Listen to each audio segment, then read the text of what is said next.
Semifinals ಎಲ್ಲರೂ ಆಡ್ತಿದ್ದಾರೆ, ಎಲ್ಲರೂ ಚೆನ್ನಾಗಿ ಆಡ್ತಿದ್ದಾರೆ. ಆದರೆ ಬಾಲು ಬಲ್ಗುಂಡಿ ಅವ್ರಿಗೆ ಇರೋಷ್ಟು ಫ್ಯಾನ್ಸು ಯಾರಿಗೂ ಇಲ್ಲ ಅನಿಸುತ್ತೆ. ಆ ರೇಂಜ್ಗಿದ್ದಾರೆ ಗುರು. ನೀವು ನೋಡ್ತಿರ್ಬೋದು, ಕೆಲವು ದಿನಗಳಿಂದ ಯೂಟ್ಯೂಬ್, ಫೇಸ್ಬುಕ್ ಎಲ್ಲೇ ಹೋದ್ರು ಇವ್ರದ್ದೇ ಹವಾ ಅಂತ ಹೇಳ್ಬೋದು. ಅಷ್ಟು ಚೆನ್ನಾಗಿ ಅಭಿಮಾನಿಗಳಿಗೆ ಇವರು ರಂಜನೆ ಕೊಡ್ತಿದ್ದಾರೆ. ಹಾಡು ಮಾತ್ರ ಸಖತ್ತಾಗಿ ಆಡ್ತಿದ್ದಾರೆ. ಹಾಡಿರೋದು ಒಂದು 35-37 ಸಾಂಗ್ ಅಂದ್ಕೊಳ್ಳಿ ಯೂಟ್ಯೂಬಲ್ಲಿ. ಆದರೂ ಇವರು ಯಾವ ರೇಂಜ್ಗೆ ಫಾಲೋವರ್ಸ್ ಸಂಪಾದನೆ ಮಾಡಿದ್ದಾರೆ ಅಂದರೆ ನೀವು ನೋಡಿದ್ರೆ ದಂಗೆ ಆಗ್ತೀರ.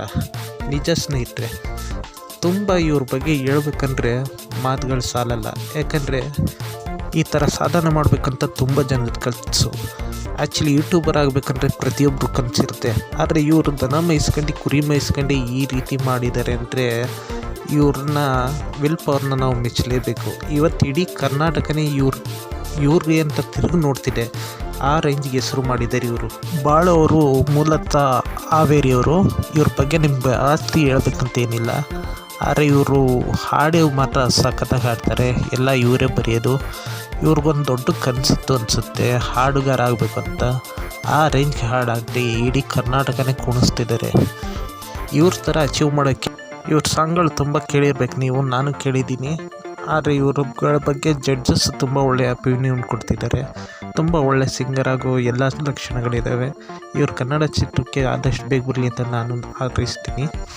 ಬಾಳು ಅವರ ಮನೇಲಿ ಇವತ್ತು ಫುಲ್ ಹಬ್ಬ ಥರ ಆಗ್ತಿದೆ. ಯಾಕಂದರೆ ಅವರು ರನ್ನರ್ ಅಪ್ ಆಗಿದ್ದಾರೆ.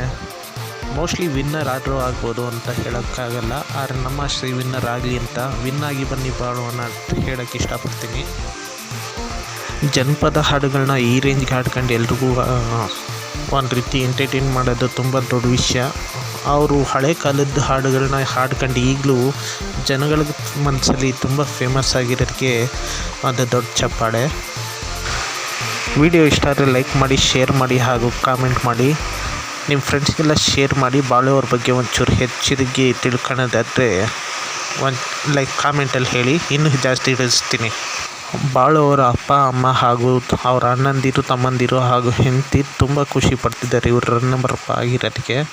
ನೋಡೋಣ ಇವತ್ತಿನ ನೈಟಲ್ಲಿ ಇವರು ಗೆಲ್ತಾರ ಏನು ಅಂತ.